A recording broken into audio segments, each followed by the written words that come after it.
Hello. Hello. Will you state your name for us? Well, my name is Bob Burns. I'm a Blackfoot Indian. I live on a reservation at Bab, Montana, where I've lived, well, like I told you, Sarah, not my whole life yet, but I'm working on it. We have, I have a family of 8 children. I had 8 children. I got 7 now, and a whole bunch of grandkids. But most of our businesses are we've developed over the course of the years we've been involved with uh, tourism has been our mainstay. We have a restaurant, we have outfitters operation, and we also have what's those cabins called? Vacation rental. Vacation rentals, and we've logging. We have a sawmill. Uh, we've built most of all of our businesses from the ground up, from the, I guess you'd call it, from the woods to the finished product.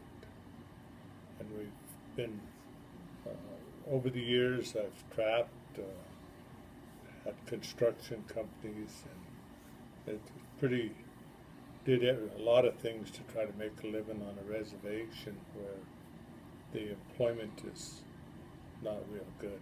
I think at most times the employment rate on our reservations around 80 or 90%. So from the beginning of time when I was raised, lived with my grandmother a lot.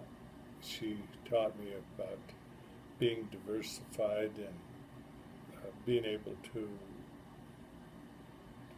do start businesses or try to develop businesses that would employ not only some of our people in our area but mostly my family that I was concerned with. I believe that I can remember my first business enterprise was I was about 7, 8 years old, and I sold angleworms to the tourist. That was my business. And then later years, I ran a service station of my own and had sheep, cattle, ranched, farmed, uh, did logged.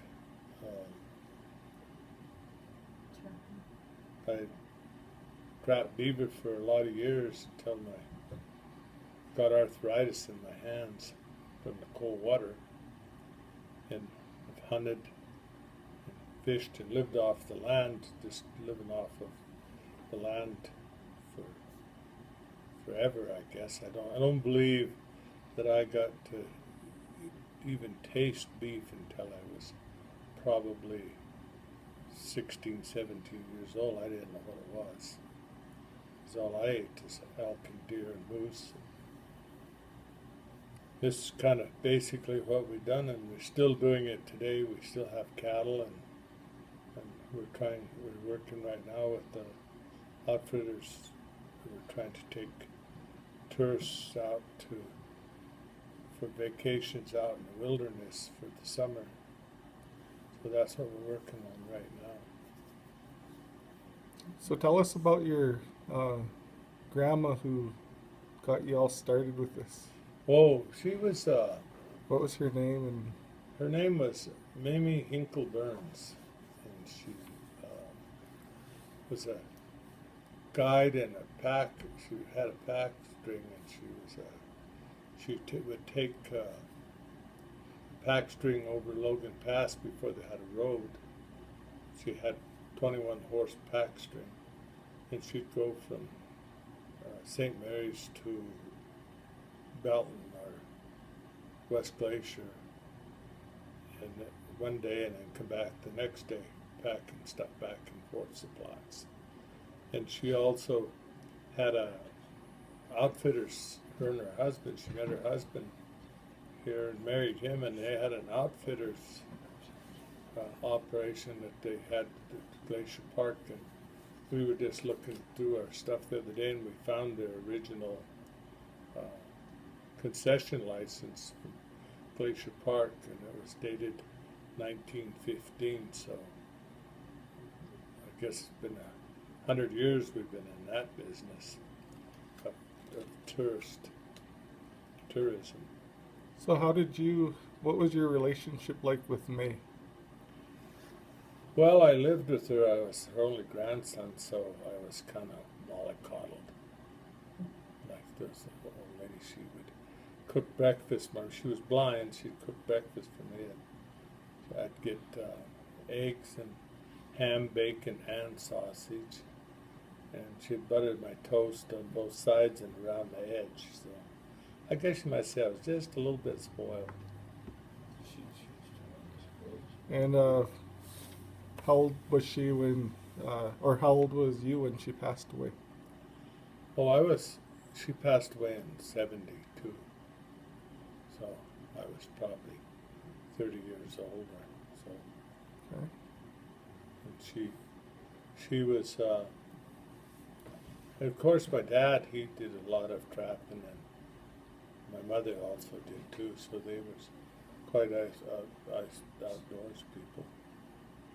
And, we also provide our outfitters provided with a lot of Native American culture because of being Native Americans and being involved in the culture for quite a number of years now. What kind of animals did your dad trap? Well, he trapped beaver, marten, Canadian lynx, wolverine, grizzly bear, black bear, about anything, coyotes, fox, anything, almost every fur-bearing animal. Where would he process the furs at? Had his home at his south. Did you help him with that? Yeah, when I was younger, we skinned and stretched all the animals, and we would then he would take them and sell them. He sold most of his furs to a furrier outfit, and it was called Beckman's in Great Falls, where he sold most of his fur. And what was your first business after when you grew up? You said a gas station, and then how did you acquire the Bab Bar? Well, I bought it. Well, my dad, when he went on a trip one time, and I watched it for him, and I seen where it could be pretty lucrative business. So I asked him to purchase it. I went ahead and purchased it from him in 1974, and developed it into, was a pretty wild bar, which of course was a lot of fun when we were younger, but when we got older we had to turn it into a restaurant because got too old to roll in the gravel anymore. So that's kind of what we did in terms of business. And then we also had I also had sheep. One time I had 2 bands of sheep. So we had a log or sawmill. We cut a lot of timber and sold a lot of lumber. We had a construction company, and I think all of my children was operators. The main thing is everything we've ever done is we tried to create jobs for our family. We have a rather large family, so to try to make sure everybody gets trained and has a job. It's pretty difficult in this area, but we managed to do it. Let's go